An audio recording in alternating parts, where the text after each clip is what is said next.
Imagine having no soap, no shampoo, no deodorant, no hot shower, no bathroom. And yet, somehow, your ancestors still had to deal with sweat, dirt, parasites, wounds, smoke, animal fat, and the simple problem of living in a world where there was nowhere to wash up. So how did they do it?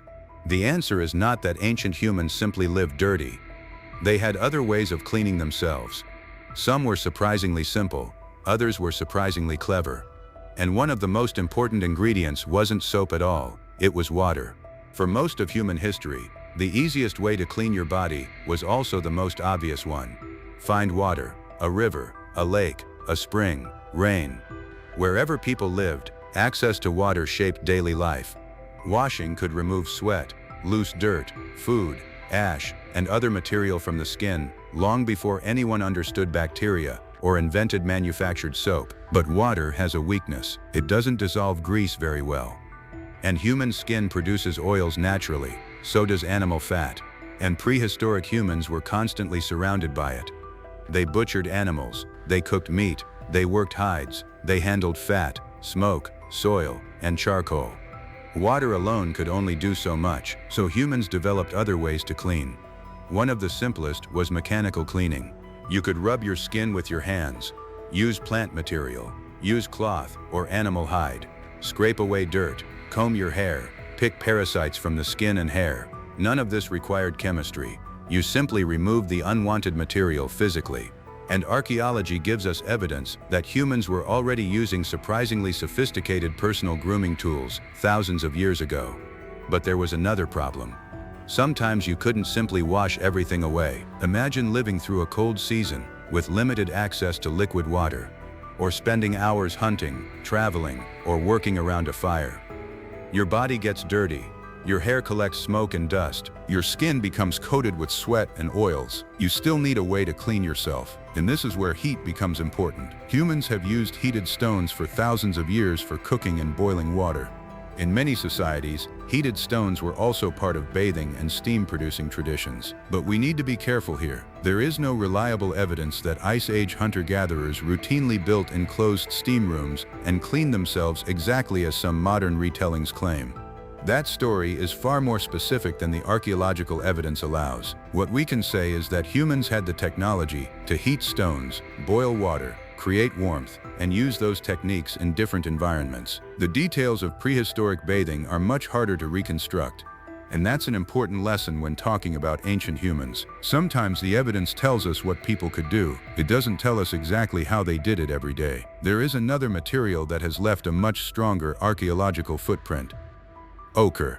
Red ochre is an iron-rich mineral that prehistoric humans used for thousands of years. We know humans collected it, processed it, transported it, and sometimes applied it to their bodies. Exactly why they used it is still debated. It may have had symbolic, social, cosmetic, and practical functions. And one particularly interesting possibility has been tested experimentally. Researchers have found that certain iron-rich ochre mixtures can provide measurable protection against ultraviolet radiation when applied to skin. That does not prove that every prehistoric person used ochre as sunscreen. But it does show that one ancient material had a genuine physical effect on the body. And ochre wasn't the only plant or mineral that could interact with the skin. Humans living in different environments discovered local materials with useful properties. Some plants contain natural compounds that can produce cleansing foam when crushed in water. These include plants rich in saponins. Saponins can act as natural surfactants, helping water lift oils and dirt from surfaces. People in different parts of the world eventually learned to exploit these plants for washing hair, clothing, and skin. The important point is that humans didn't need to understand chemistry to discover chemistry. They only needed to notice that one plant cleaned better than another.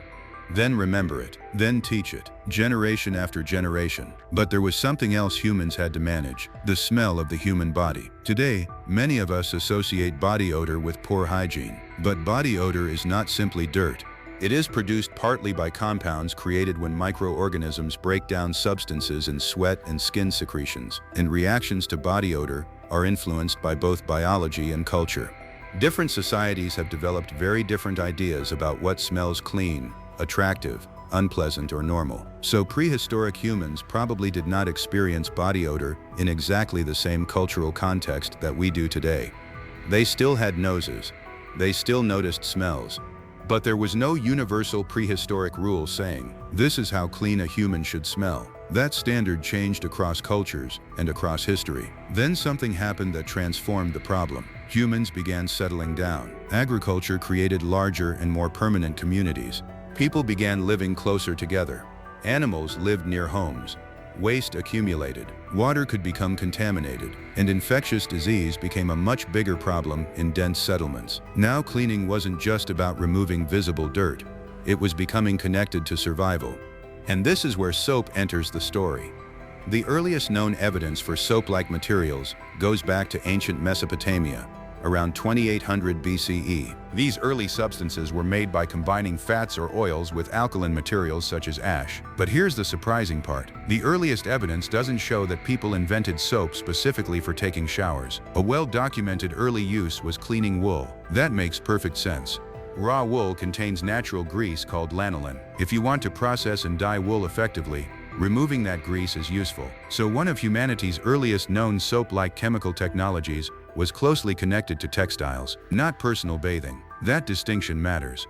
The chemistry that eventually became soap existed before modern ideas about daily personal cleanliness. Ancient Egyptians also used mixtures of oils and alkaline substances, and bathing itself was an established practice. Across the ancient world, people developed different approaches to washing. The Greeks became famous for bathing and physical cleanliness. The Romans eventually built enormous public bath complexes where washing was combined with exercise, social life, and relaxation. But Roman bathing was not simply a giant version of the modern shower. People often applied oil to the body and then used a curved metal tool called a strigil to scrape away oil, sweat, and dirt. In other parts of the world, people developed completely different methods. There was never one universal human invention called hygiene. There were hundreds of local solutions to the same basic problem: water, heat, friction, plants, oils, minerals, scrapers, combs, and eventually soap. Then the modern world changed the equation again. During the Industrial Revolution, manufacturers became capable of producing soap on a much larger scale. Soap became cheaper, factories could make standardized products, and advertising helped turn cleanliness into a consumer habit. In the late 19th and early 20th centuries, soap companies increasingly marketed cleanliness as a sign of health, respectability, and social status. Some advertisements went much further. They didn't simply say, "Soap can help you wash." They suggested that smelling or looking unclean could make you socially unacceptable. That was a powerful idea, because once cleanliness becomes part of social identity, people don't just wash because they are dirty. They wash because they don't want other people to think they are dirty. And that distinction helps explain why modern hygiene looks so different from prehistoric hygiene. Your ancestors didn't wake up thinking about showering every morning. They had no concept of a daily routine built around antibacterial body wash, shampoo, deodorant, conditioner, and scented products. Their environment demanded different solutions. Sometimes they washed with water. Sometimes they removed dirt mechanically. Sometimes they used plants, oils, minerals, heat, or other materials available around them. And sometimes they probably did not clean themselves at all, because ancient humans were not living in a perfectly hygienic world. They were surviving in it. And that may be the biggest misconception about prehistoric cleanliness. The goal wasn't to eliminate every microorganism. Nobody could have done that. The goal was to deal with the problems they could see, feel, smell, and experience. Dirt on the skin, grease in the hair, parasites, smoke, sweat, wounds, food residue, and the consequences of living close to other humans and animals. The strange thing is that some of the things we consider basic today are extremely recent. The modern shower, mass-produced soap, shampoo, deodorant, indoor plumbing, hot running water. These are not ancient human traditions.